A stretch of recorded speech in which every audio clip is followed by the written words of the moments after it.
Perkenalkan, nama saya Retno Tiro dengan NIM 131222007. Perkenalkan, nama saya Halimatu Sa'dia dengan NIM 131220009. Bahkan nama saya Anita Salsabila dengan NIM 131220098.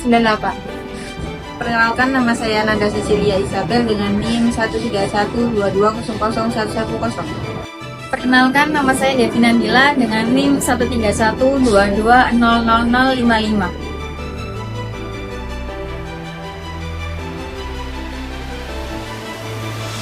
Dalam kronologi sengketa ini ada 5 sahabat yang merencanakan liburan bersama kembali. Mereka sepakat untuk urunan biaya secara merata. Namun setelah liburan selesai muncullah masalah beberapa. Yang pertama, Lala sebagai koordinator mengumpulkan uang 3 juta dari masing-masing orang.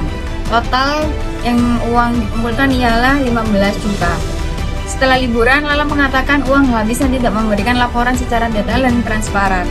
Yang ketiga, Bella merasa curiga karena beberapa pengeluaran tidak masuk akal. Yang keempat, Dea merasa dirugikan karena tidak ikut beberapa aktivitas berbayar, tapi dia harus membayar penuh secara merata. Yang kelima, Cecil membela Lala karena menganggap Lala sudah susah payah untuk mengatur keuangan. Yang keenam, Devi mencoba netral tapi juga ingin kejelasan yang detail. Sengketa ini mengancam persahabatan mereka. Mereka akhirnya sepakat untuk melakukan negosiasi guna menyelesaikan masalah ini.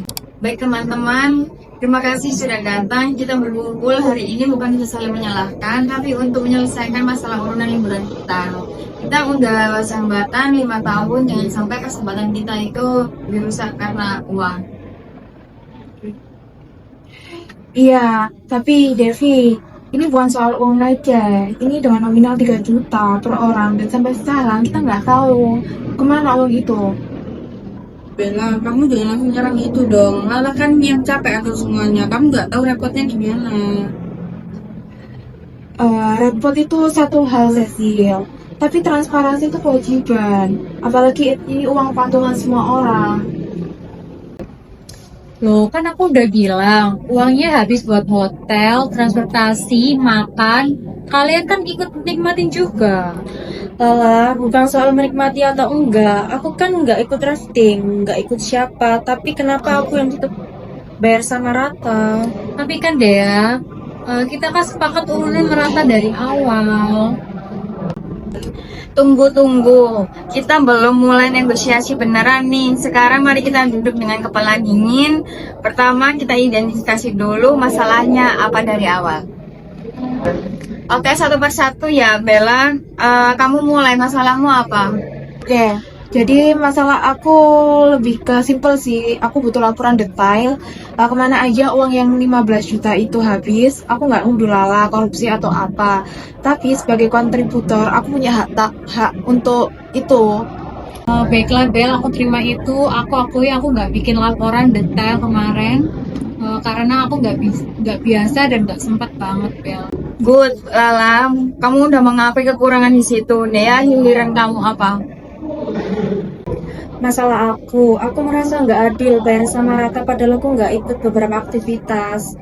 Rafting 500.000, spa 400.000, diving 800.000. Total semuanya itu 1,7 juta yang seharusnya nggak aku tanggung. Tapi Dea, kamu kan dari awal tahu kita urunan merata. Iya, tapi aku pikir urunan merata itu buat yang sifatnya wajib kayak hotel, transportasi, makan. Bukan buat aktivitas opsional yang nggak semua orang ikut. Terus maksud kamu, aku harus nanggung selisihnya gitu deh ya? Aku yang ngatur semuanya malah aku yang rugi. Lala, ini masih tahap identifikasi masalah, belum solusi. Cecil, kamu ada masalah apa? Sebenarnya aku nggak ada masalah sama pembagian biaya. Cuma aku khawatir persahabatan kita rusak gara-gara ini. Aku pengen kita semua itu legowo dan gak ada yang merasa dirugikan. Bagus, Cecil. Kamu udah mewakili kepentingan persahabatan kita. Lala, masalahmu apa sebenarnya? Masalah aku nggak merasa nggak dihargai deh. Aku yang capek atur ini itu, booking sana sini, koordinasi udah semuanya. Malah dituduh nggak transparan. Rasanya tuh sakit banget tau deh. Oke, jadi kita punya beberapa masalah nih. Kurangnya transparansi laporan keuangan, ketidakadilan dalam pembagian biaya aktivitas yang opsional, dan perasaan nggak dihargai dari koordinasi. Betul? Sekarang mari kita cari solusi yang win-win. Kita negosiasi satu persatu. Yang pertama soal transparansi. Bella, kamu maunya gimana? Aku mau laporan detail deh, minimal ada bukti-bukti pengeluaran yang besar kayak hotel, sewa mobil, tiket pesawat, dan nggak perlu sampai stok beli air mineral, tapi yang besar-besar harus jelas gitu. Oke Bel, aku bisa bikin itu. Sebenarnya bukti-buktinya masih ada di rumah dan aku sih. Aku bisa kompilasi, tapi aku butuh waktu mungkin 3 hari ya Bel. Oke, tinggal 3 hari ya, itu enggak. Bagus, masalah pertama udah selesai. Sekarang soal pembagian biaya aktivitas opsional. Ini yang tricky. Menurutku yang adil aktivitas opsional yang ditanggung oleh yang ikut aja. Jadi nanti kalau ternyata ada selisih yang nggak ikut aktivitas itu dikembalikan uangnya. Tapi deh, kalau gitu kan ribet. Kita harus hitung ulang semuanya. Lagi pula dari awal kan udah sepakat urunan kita.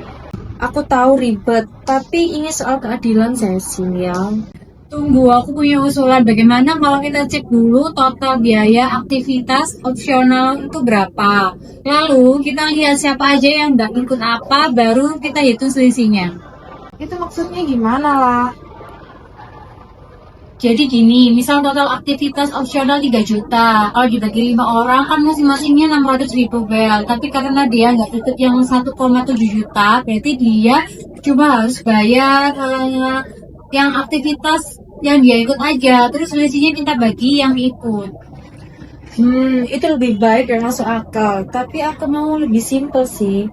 Gimana kalau begini? Aku terima aja uang merata untuk kali ini. Tapi untuk liburan berikutnya, aku sepakat dari awal bahwa aktivitas opsional ditanggung sendiri-sendiri. Itu kompromis yang bagus. Jadi dia nggak minta balik uang, tapi kita perbaiki sistemnya ke depan. Iya, tapi dengan syarat laporan keuangan kali ini harus jelas ya. Dan aku mau yakin bahwa memang nggak akan ada dana yang nggak jelas. Aku janji bakal kasih laporan lengkap, dan kalau memang ternyata ada sisa atau ada yang kurang jelas, aku siap tanggung jawab. Tunggu, aku nggak setuju deh, nggak minta balik uang kalau memang dia nggak ikut aktivitas. Itu namanya DM ngalah terus. Bella punya poin. Dea, kamu yakin nggak minta reimburse? Aku yakin Devi, anggap aja ini investasi untuk persahabatan kita. Lagi pula, kalau dihitung-hitung itu, aku juga menikmati hotel yang lebih bagus karena Lala booking, jadi nggak total rugi lah. Dea, makasih ya. Aku janji deh, next time aku bakal lebih teliti dan lebih adil. Ini yang aku suka dari kalian, bisa saling mengalah demi kebaikan bersama. Oke, 2 masalah besar udah clear ya. Sekarang yang terakhir ini soal perasaan. Malah kamu bisa merasakan aku udah dihargain, dan aku yakin Bella juga merasa kayak percaya. Kalian berdua bisa saling bicara langsung. Bella, aku minta maaf ya kalau aku nggak transparan saat itu. Aku ngerti kamu cuma mau kejelasan, bukan nuduh kamu. Cuma cara kamu nyampainya tadi agak nyakitin Bel. Aku juga minta maaf ya lah, aku kan kebawa emosi. Aku cuma khawatir aja, soalnya dulu pernah ada pengalaman buruk sama umumnya nggak jelas. Bukan berarti itu nggak percaya sama kamu lah. Aku minta maaf ya Bel, kita temenan baik lagi ya. Oke, teman baik lagi lah. Dan satu lagi yang terpenting, Lala, kamu koordinasi yang hebat. Liburan kemarin itu amazing karena kamu. Kita semua harus apresiasi itu. Thank you guys. Makasih ya guys. Kalian sahabat terbaik. Oke, sekarang kita bikin kesepakatan tertulis ya, biar jelas. Aku catat. Yang pertama, Lala akan menyediakan laporan keuangan yang transparansi, detail dalam 3 hari lengkap, dengan bukti-bukti pengeluaran yang besar. Poin kedua, untuk liburan kali ini dia setuju tidak meminta pengembalian dana atas aktivitas yang tidak diikuti. Ketiga, untuk liburan berikutnya disepakati bahwa biaya aktivitas opsional ditanggung oleh peserta yang ikut saja, bukan dibagi rata. Oke? Yang keempat, sistem urunan ke depan akan lebih terstruktur, ada bendahara yang mencatat, ada laporan berkala, dan ada approval sebelum pengeluaran besar. Poin kelima, kita semua berkomitmen untuk komunikasi yang lebih baik. Kalau ada masalah, langsung dibicarakan dengan baik, bukan dipendam atau langsung emosi ya guys. Oke, semua setuju? Setuju. Dan satu lagi, kita harus tetap ikutin liburan bareng ya. Jangan gara-gara kejadian ini semua kita menjadi kapok. Setuju, Bel. Tapi next step ada yang bakal bantu aku jadi koordinator ya. Aku volunteer jadi bendahara karena aku anak akuntansi. Dan aku jadi dokumentasi official biar semua momen terekam. Oke. Perfect, tim solid kita kembali. Yeay. Yeay, bersahabat selamanya. Dari pengalaman kami, negosiasi itu penting. Soal siapa yang menang atau kalah, negosiasi yang baik adalah ketika semua pihak merasa didengar, dihargai, dan mendapat solusi yang adil. Kunci utamanya ialah komunikasi terbuka, dengarkan aktif, cari win-win solution, kesediaan berkompromi. Fokus pada solusi, bukan menyalahkan.